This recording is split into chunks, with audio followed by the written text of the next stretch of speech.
Hetepu, peace and greetings. Alafia. Welcome in the name of the Creator, Creatress, the Nater, and the Divine Chefs who are enlightened ancestors. Yeah, we're broadcasting from the 416. We were just subjected to a power outage. It was very interesting. We hadn't had one in a while. But we are emerging from the equinox. The equinox is over. As we indicated in the previous video, we gave you some information on what to do in the equinox to revitalize the liver. I'm going to be going into some Qigong a little later, dealing with the liver again. The story, which we mentioned, was the Ausarian Metaphor, one of the oldest stories ever told. The story is in my book, The African Ancestral Manuscript. It's the first story which we mentioned in the book. The African Ancestral Manuscript started off by a calendar. We had different days, and we just wanted to make sure that every day of the year or every month of the year we had different African ancestors to celebrate, so we could stretch out the Black History African Liberation Month to the whole life, to our whole lives, for us and our children. Because as you are aware, we are African, not just February, but for the whole year. We give thanks for everybody tuning in, and of course, the great thing to know is that we have lots of ancestral resources, and our ancestors can be tapped into at all times, based on our needs and based on our authentic desire to live truth. So let's put that with us. I was going to elaborate on the Ausarian Metaphorian, the story of Osiris Set, because I gave a little breakdown of it in the last video. We need to understand that these concepts are metaphors. So when we talk about Osir being the first Pai Heru of ancient Kemet, Osir represents within each one of us our spirit, the residence of our divinity. That's where our divinity takes residence, our higher self. That's a faculty which governs us being omnipresent, that atom, that ultimate foundational element, which is the essence of all life. So when we resonate at that Osir level, we're living as God on earth. And that's why Osir, when he came to Kemet, he was the one to bring civilization. Now, the first act of creation in ancient Kemet was Ma'at. So I talked about how Heru got his eye bludgeoned and needed to go to see Tahuti in order to get his eye restored, the divine vision of Ma'at. Ma'at is divine law. So the faculty on the tree, faculty number 4, governs divine law. And that's that faculty whereby which we understand how we need to interrelate with everything in order for us to create win-win scenarios, and in order to allow everything to be in harmony and to grow. So when we talked about Osir, the first civilizer, we're talking about subliminally, we are talking about within each one of us, there is that divine faculty which is hidden. That's what even the name of Amen, which is above Osir, in the ancient Kemet, the first appellation of creator was Amen, and Amen literally means what is hidden and concealed within each one of our spirits, which is our divinity. So Osir represented that unity, that oneness, and that understanding of Ma'at and living truth, which gave civilization to ancient Kemet, and will give you civilization in your life, allowing you to be in harmony with those around you, with your physical body and everything else. So then we talked about, we talked a little bit about Geb. Geb being your physical body. This is where the divinity takes up residence on earth, and the physical body is represented by Father Earth.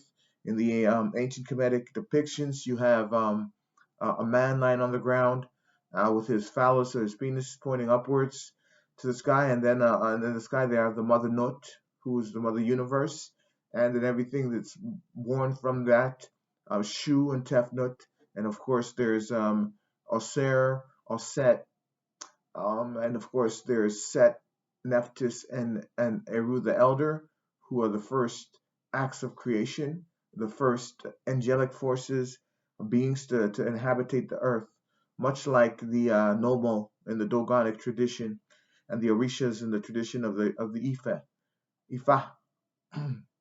So Osir represents the unity of all things. Geb represents the Father Earth. Osset, and we talked about Osset in the story as well. Osset is the queen who Osir puts in charge of Kemet when he goes on his civilizing mission around the world. Now he goes on his civilizing mission to enable people to acknowledge and know themselves. All set within the tree of life, the Pot Neteru, is the faculty within our spirit or the angel which governs our devotion and our learning. It governs our trance as well. Trance, magic, devotion, learning, and the ability to program ourselves. So that is the faculty which we need to attach to being Osir, and that's living truth. So that's why in the story, Aset is the most devoted one who goes to the extremities of the Nile to find the different pieces of 13 different pieces of Osir. I mean, because the 14th piece was the phallus, which is represented by the obelisk of the Benben, and that was said in the story to have been eaten by the Nile catfish. So maybe you guys should not eat catfish because they have Osir's phallus, which they've consumed. So they might consume yours too. So at the end of the day, Aset, that faculty, that divine feminine, that divine yin, is meant to be. We're meant to put ourselves in trance, like treat our spiritual work like the baby which is born, like Heru, and be devoted to it above all things. And that's what that faculty Aset talks about in the story. That's why Aset is the only one after Set takes care of Osir and cuts him into 13 pieces, 14 pieces, is the only one who's willing to go to all the extremities to find him. Set, of course, in the story represents our human animal, the lower self, the emotions directed by the intellect, and that is why Set cuts Osir into so many pieces, because that's what our intellect does with our divinity, and that's what the internet does with the truth. It separates it into compartments so that it's logical but not necessarily true. So there's an understanding of the piece, but not how the piece interfaces with the whole. And with that piece of Set, you separate things and put them out of context. So that's what Set was doing. He was doing that. That's why he took over Kemet. He wasn't understanding of Osir, and he was jealous. So he used his emotions to do that. In the story as well, there's Nefet, who's pretty much like Heteru, and Nefet is part of the story because she's also the one which Osset gives Heru to gestate, right? So even though she's initially the husband of Set, she when Osset tells her about what has happened to Osir, she sides with her because she understands that what Osset is doing is right. So she's able to gestate Heru. And when Heru comes forth in the story, Heru represents our will. So all the other faculties on the Neteru or the story, which we're telling, are in the subconscious. Heru is in the conscious mind, the ability to choose. So Heru comes into the world, and at first he's blind. He's Heru the blind. So he has no function. He's not aware of himself, and he's just in the back. His will is subjected to other people's will. But when he comes back as the daughter of Osir and Osset, goes through the struggle with Set, and he eventually gets unblinded. Hence, unblinded through humbling himself, to the wisdom of Tahuti. So Heru is the will, our freedom, our ability to choose. Heru governed all the different Shechem or Shechem Spa Herus in ancient Kemet. They were meant to be those who were leaders. A leader is one who can enable others not to become followers forever, but to become leaders eventually. So a leader follows truth, regardless of what that entails, and that is true leadership. So Heru, when he understands truth, he gets the eye, the Uchat, which I mentioned, the Uchat right here, and that Uchat is Ma'at. So Heru, when we go with those emotions, we're going with Set, and Set, like I said, is going to fight you and bludgeon your eye. It's going to be a stalemate. But when you understand the truth, you go to see the wisdom, with the wisdom faculty, which we in the tradition of Osir Set use the oracle, the Medu Neter, and the I Ching. That faculty is representative of the Akashic records. The Akashic records that enable us to tap into the wisdom of the ages, of the sages, and we restore balance and harmony and create a win-win scenario. So that is what Heru does, and that's what we have to do in our situations of contention in our lives. Seek higher wisdom peacefully, not with ego, but with humility, and enlighten our perspective. Once our perspective is enlightened, then we can act according to truth. And lots of times we challenge the ideas, opinions, and conditions which we had, because that higher wisdom, that oracle faculty is impartial. It's not for you or for the other person. It's for truth, and for that truth to come to earth, it benefits everybody, and everybody eventually will realize that truth benefits. So that's what Heru does, and through that process, he goes to the faculty of Herakuti, who is the Ogun warrior faculty, where he performs a human sacrifice. When we say a human sacrifice, we don't mean like like the depictions of the maybe the Mesoamerican empires where people were slaves, the virgins and stuff like that. We mean a metaphysical subliminal one, whereby which you cut your head off and you implant that wisdom, the ibis, the wisdom, because your head and the mind is a source of lots of dissension, and that's where Anansi or the devil inhabits when you have thoughts which are against the truth. So once he does that, he gets that wisdom, and he's able to subject himself to the wisdom and be the true leader he's supposed to be. Like we said, that leader in humility will understand the truth, and despite his ego or his beliefs of what might be best for him, he would eventually be able to live that truth. So he perceives initially the killing Set would be best for him, but you can't kill your emotions. It's not proper to do that. You can, however, ignore them because they do not need to rule you. You can ignore them and be free to live as your divinity. That's what Harry does. And once he realizes this, and he's empowered and enjoyed by living that truth, knowing his true essence as his father's son, because his father was austere, and him as well in quality wants to be austere in quality on earth, then therefore he civilized himself and he's able to understand the emotions or the conditions, and the human is set. They're not going to be killed, but they're going to be put in the right position. Therefore, they're going to be the ones who are going to be taking orders from our divinity to live truth and to fulfill all that needs to be fulfilled. We don't need to kill that faculty of Set. We need to make it adequately subjected to truth and put it in the right position.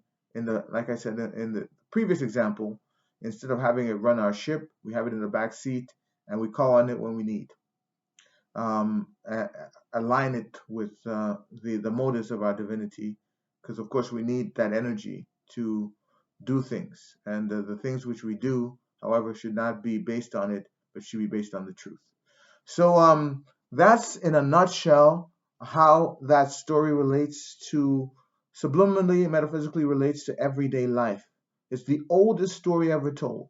This is the story of Osir and Oset, which is in the ancient Kemetic texts and always referred to.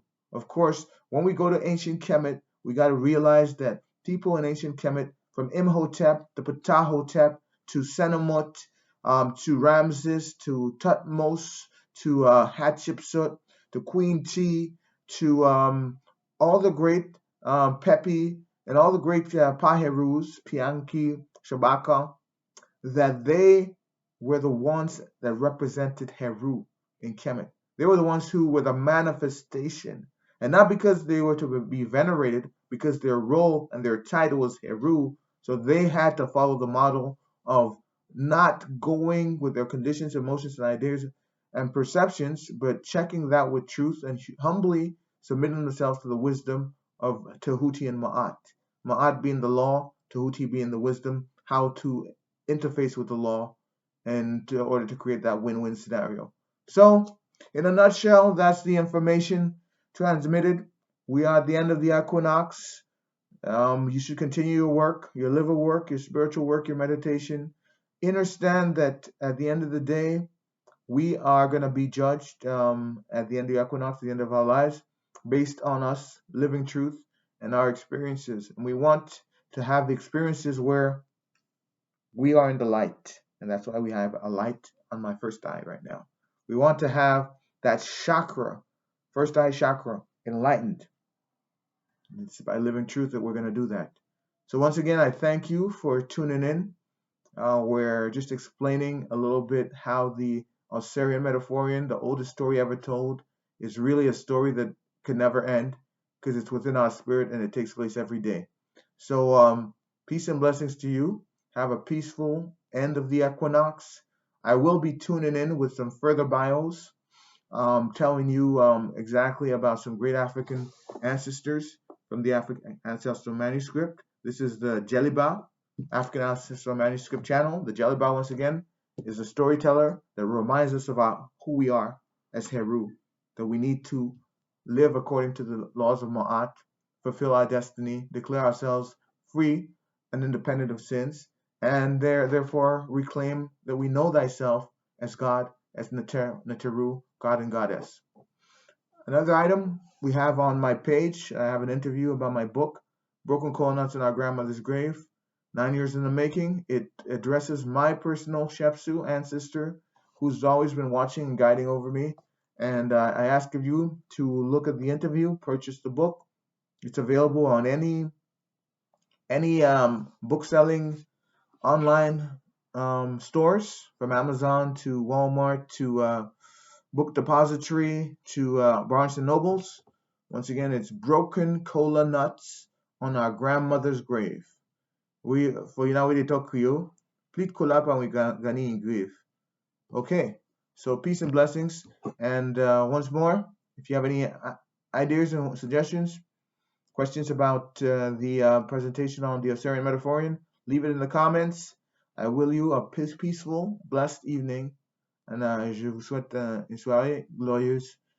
As we say in Creole, Inakusha, Ashe, peace and blessings, Odabo, Alafia, Ashe.